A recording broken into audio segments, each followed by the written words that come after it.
जय हिंद दोस्तों, मैं किशन आप सबका स्वागत करता हूं। शुरू करते हैं आज के डिफेंस समाचारों को। बढ़ते पहले डिफेंस अपडेट की तरफ, जो कि जोरावर लाइट टैंक को लेकर आ रही है। जोरावर लाइट टैंक जो कि भारत का स्वदेशी लाइट टैंक है, वो अब सेना को यूजर ट्रायल के लिए मिलने वाला है। अब इस टैंक के दोस्तों जो फील्ड ट्रायल है वो 21 नवंबर यानी कि 21 नवंबर से लद्दाख में शुरू हो जाएंगे।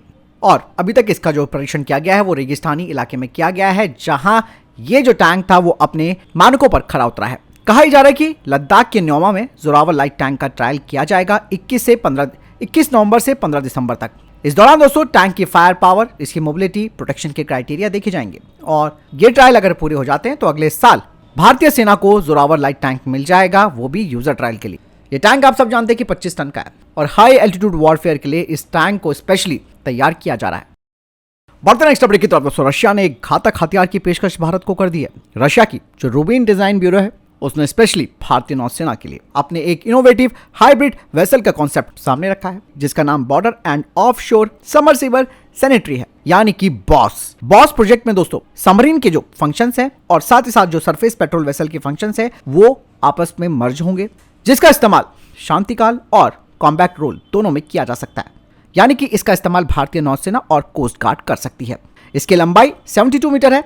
सरफेस का डिस्प्लेसमेंट है करीबन 1300 टन का, यानी कि 1300 टन का। और इसमें कई एडवांस फीचर्स लगे हैं, जैसे कि इसका जो हल डिजाइन है वो बहुत ही लो प्रोफाइल है, जिससे कि इसका रडार क्रॉस सेक्शन जो है वो कम हो जाता है और ये कोवर्ट ऑपरेशंस कर सकता है। इसके अलावा इसके सेंसर्स काफी एनहांस होंगे, ड्रैग रिडक्शन होगा, हाई पावर propulsion सिस्टम इसमें होगा और इसकी जो रेंज है दोस्तों वो 6400 किलोमीटर तक होगी। तो एक बड़ा ऑफर रशिया के द्वारा भारत को दिया जा रहा है। बढ़ते नेक्स्ट अपडेट की तरफ, भारतीय सेना की मीडियम आर्टिलरी रेजिमेंट और एयर डिफेंस रेजिमेंट के लिए अशोका लीलैंड GTV 6x6 ये 20 टन की तोप और रडार्स को खींच सकता है। कहा जा रहा है कि इनमें से लगभग 250 का ऑर्डर दिया जा सकता है और इन्हें उत्तरी यानी कि नॉर्दर्न बॉर्डर में तैनात किया जाएगा। बढ़ते नेक्स्ट अपडेट की तरफ दोस्तों, चीन के रक्षा मंत्री डिन फिन के साथ वियतनाम में रक्षा मंत्री राजनाथ सिंह की मीटिंग हुई है और रक्षा मंत्री राजनाथ सिंह की तरफ से कहा जा रहा है कि हम आपसी विश्वास और समझ के पुनर्निर्माण के लिए रोड मैप की दिशा में मिलकर काम करने को लेकर सहमत हुए हैं। चलिए बढ़ते नेक्स्ट अपडेट की तरफ दोस्तों, HAL और सुखोई कॉर्पोरेशन अब सुपर सुखोई कॉन्फ़िगरेशन के लिए फ्लाई बाय वायर सिस्टम को एनहांस करने के लिए कोलैबोरेशन किया है। चलिए बढ़ते नेक्स्ट अपडेट की तरफ दोस्तों, भारतीय सेना के लिए 400 टोड गन सिस्टम टेंडर के लिए अब इजरायली एल्बिट सिस्टम और फ्रेंच नेक्स्टर के लिए रास्ते खुल गए हैं, जो कि इस टेंडर में हिस्सा ले सकती है भारतीय फर्म्स के साथ पार्टनरशिप करके, जिसके तहत उनके ये जो ऑफिसर्स हैं उन्हें भारत में बनाया जा सकेगा। बढ़ते नेक्स्ट अपडेट की तरफ, बॉम्बार्डियर डिफेंस ने अपने ग्लोबल 6000 को एक बेस प्लेटफॉर्म के रूप में भारत के सामने ऑफर किया है, जो कि 6 और अपग्रेडेड नेत्रा मार्क 1 के लिए होंगे इंडियन एयरफोर्स के। बढ़ते नेक्स्ट अपडेट की तरफ, जो कि आर्मीनिया से आ रही है दोस्तों। आर्मीनिया ATAGS से काफी खुश है और कहा जा रहा है कि वो भारत फोर्स के साथ बात कर रहा है एक बड़े ऑर्डर को देने के लिए। चलिए बढ़ते नेक्स्ट अपडेट की तरफ, कुछ खबरें आ रही है दोस्तों कि रशिया के Su-57 फाइटर जेट का पहला ग्राहक अल्जीरिया बन सकता है, जिसके लिए दोनों देशों के बीच एक डिफेंस इंडस्ट्रियल रोड मैप तैयार हो रहा है। चलिए बढ़ते नेक्स्ट अपडेट की तरफ दोस्तों, HAL को DGCA से ध्रुव सिविल ALH अपग्रेड और VHF रेडियो कम्युनिकेशन सिस्टम के लिए ITSO सर्टिफिकेशन मिल गया है, यानी कि अब सिविल ALH का रास्ता साफ हो गया है। कुछ रिपोर्ट्स बताती हैं कि भारत 2025 और 2029 के बीच डिफेंस पर $415.9 बिलियन खर्च करेगा। बढ़ते नेक्स्ट अपडेट की तरफ दोस्तों, Italy, Japan, UK 6th generation के फाइटर जेट को डेवलप करने के लिए और भी कई देशों को आमंत्रित करेंगे, जो कि इनका GCAP प्रोग्राम है। और इस प्रोजेक्ट में 2 डिफरेंट मिलिट्री प्रोग्राम्स मर्ज होंगे, जिसमें कि UK और इटली का टेम्पेस्ट प्रोजेक्ट भी शामिल है। बढ़ते नेक्स्ट अपडेट की तरफ दोस्तों, INS ब्रह्मपुत्र को अब सीधा खड़ा कर दिया गया है। आप सब जानते हैं कि इसमें अचानक से आग लग गई थी, लेकिन अब फिर से इसे समुद्र में चलाने लायक बनाने का प्रयास जारी है। अब इसे पूरी तरीके से ऑपरेशनलाइज होने में थोड़ा वक्त लग सकता है। बढ़ते नेक्स्ट अपडेट की तरफ, इंडियन आर्मी मैदानी और जंगली इलाकों के लिए मल्टी स्पेक्ट्रम कैमोफ्लेज नेट की 12,056 यूनिटें खरीदेगी। बढ़ते नेक्स्ट अपडेट की तरफ दोस्तों, आज देश की राजधानी दिल्ली में दूसरा India Japan joint service staff talk यानी कि JSST आयोजित किया गया और इस वार्ता के दौरान अंतरिक्ष और साइबर टेक्नोलॉजी में सहयोग बढ़ाने पर ध्यान केंद्रित किया गया है, ताकि आधुनिक युद्ध का मुकाबला किया जा सके, जो कि उभरती सुरक्षा चुनौतियों से निपटने में एक महत्वपूर्ण कदम है। बढ़ते नेक्स्ट अपडेट की तरफ दोस्तों, रशिया ने दोस्तों अब अपने Su-75 चेकमेट का प्रोडक्शन करना शुरू कर दिया है और कहा जा रहा है कि अब ये एडवांस स्टेज में पहुंच चुका है। यही नहीं, रशिया इस फाइटर जेट को कई देशों को एक्सपोर्ट भी करेगा। रशिया की तरफ से कहा जा रहा है कि इस फाइटर जेट को यानी कि सुखोई 75 को वो भारत को बेचना चाहता है। बता दें कि Su-75 जो कि एक 5th जनरेशन का फाइटर जेट है, ये सिंगल इंजन फाइटर जेट है। खुद रशिया की तरफ से कहा जा रहा है कि कई विदेशी भागीदार हैं जो कि इस फाइटर जेट को खरीदने का विचार कर रहे हैं। ये सबसे हल्का फाइटर जेट है। वहीं डिफेंस एक्सपर्ट्स का मानना है कि 2025 से पहले रूसी विमान का प्रोटोटाइप उड़ान नहीं भर पाएगा। हालांकि रशिया दोस्तों इस फाइटर जेट को बेचकर पैसा कमाना चाहता है, ये बात भी सामने आई है, जैसे कि अमेरिका ने F-35 को बेचकर पैसा कमाना शुरू किया। बढ़ते नेक्स्ट टॉपिक की तरफ। इंडियन इंस्टीट्यूट ऑफ साइंस के एक शोधकर्ता ने फाइटर जेट के लिए अत्याधुनिक फ्यूल इंजेक्टर सिस्टम का अनावरण किया है, जिसे कि एडवांस 3D प्रिंटिंग टेक्निक का इस्तेमाल करके डिजाइन किया गया है। ये state of the art next generation high performance fuel injector system है, जिसे कि AMCA पर इस्तेमाल किया जाएगा।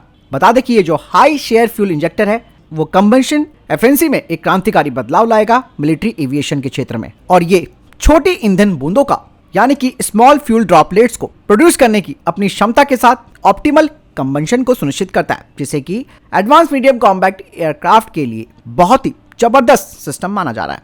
क्योंकि दोस्तों जो फ्यूल इंजेक्टर्स होते हैं वो एयरक्राफ्ट के इंजन के महत्वपूर्ण कंपोनेंट्स होते हैं। आपको बता दें कि इस हाई परफॉर्मेंस फ्यूल इंजेक्टर को दूसरे प्रोजेक्ट्स में भी इंक्लूड किया जा सकता है, जैसे कि UAV, एडवांस मिसाइल्स और स्पेस प्रपल्जन सिस्टम में।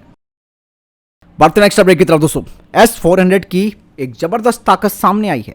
आप सब जानते हैं कि रशिया और यूक्रेन के बीच जंग जारी है और अमेरिका के राष्ट्रपति रहे बाइडेन ने यूक्रेन को लंबी दूरी की मिसाइलें दी थी, जो कि रशिया के अंदर हमला करने में सक्षम थी। यूक्रेन ने इन्हीं मिसाइलों का इस्तेमाल करना शुरू कर दिया था और एक के बाद एक 6 मिसाइलें जो कि अमेरिकी निर्मित थी, जिन्हें कि ATACMS कहा जाता है, उनसे यूक्रेन ने रशिया पर हमला कर दिया। लेकिन इनमें से 5 को तुरंत S-400 एयर डिफेंस सिस्टम ने खत्म कर दिया, जबकि एक मिसाइल क्षतिग्रस्त हो गई, उसका मलबा क्षेत्र में जरूर गिरा। इस हमले में ना तो कोई हताहत हुआ है और ना ही किसी का नुकसान। यूक्रेन बिल्कुल चुप बैठा हुआ है, उसकी तरफ से कोई बयान सामने नहीं आया। पहली बार दोस्तों यूक्रेन की सेना ने अमेरिकी निर्मित ATACMS का इस्तेमाल किया है। अब रशिया बौखला चुका है, परमाणु हमले तक की भी वो धमकी दे चुका है। बढ़ते नेक्स्ट अपडेट की तरफ। दोस्तों पाकिस्तान को चाइना ने ऐसा प्रेशर बना दिया है कि अब पाकिस्तानी सेना को बलूचों के खिलाफ अभियान शुरू करना पड़ रहा है। दरअसल लगातार बलूचों के द्वारा चीनियों पर हमले हो रहे थे, जिसे देखते हुए चाइना ने पाकिस्तान को आड़े हाथों ले लिया। आप सब जानते हैं कि पाकिस्तान की हालत इस तरीके से खराब है कि वो एक तरफ TTP से घिरा हुआ है तो दूसरी तरफ बलूच लिबरेशन आर्मी से। चाइना के दबाव में अब जो बलूचिस्तान में सक्रिय गुट हैं, जिसमें कि माजिद ब्रिगेड, BLAF आदि के खिलाफ अब एक बड़ा सैन्य अभियान शुरू करने की मंजूरी दे दी गई है पाकिस्तानी सरकार के द्वारा। बढ़ते नेक्स्ट ब्रेक की तरफ। तुर्की का नया unmanned combat aerial vehicle Bayraktar TB3 ने TCG एनाडोलू के शॉर्ट रनवे कैरियर पर सफलतापूर्वक लैंडिंग की है। आपको बता दें कि ये जो TCG एनाडोलू है वो तुर्की का पहला मल्टीपर्पज LHD क्लास का एम्बिफियस असॉल्ट और वॉरशिप है, और इसी साल की शुरुआत में बैराकटर TB3 ने लैंड बेस्ड प्लेटफॉर्म से इसकी जंप टेस्ट भी पूरा किया था। बढ़ते नेक्स्ट अपडेट की तरफ दोस्तों। भारतीय नौसेना का एक बड़ा प्लान है कि वो 2047 यानी कि 47 तक स्वदेशी समुद्री और डीजल इंजन को तैयार कर लेगी, जिसके लिए भारतीय नौसेना प्राइवेट सेक्टर की फर्म्स के साथ बातचीत कर रही है। आपको बता दें कि वर्तमान में जो मरीन प्रपल्जन सिस्टम है उसके लिए भारत अभी भी विदेशियों पर निर्भर है, और यूक्रेन दोस्तों भारतीय नौसेना के कई फ्रंटलाइन युद्धपोतों के लिए समुद्री इंजनों का एक प्रमुख प्रदाता रहा है। लेकिन जैसे ही वहां पर जंग की स्थिति हुई तो इससे भारतीय नौसेना जरूर प्रभावित हुई है। इसीलिए भारतीय नौसेना गैस टरबाइन रिसर्च एस्टेब्लिशमेंट के सहयोग से कावेरी मरीन गैस टरबाइन पर काम कर रही है।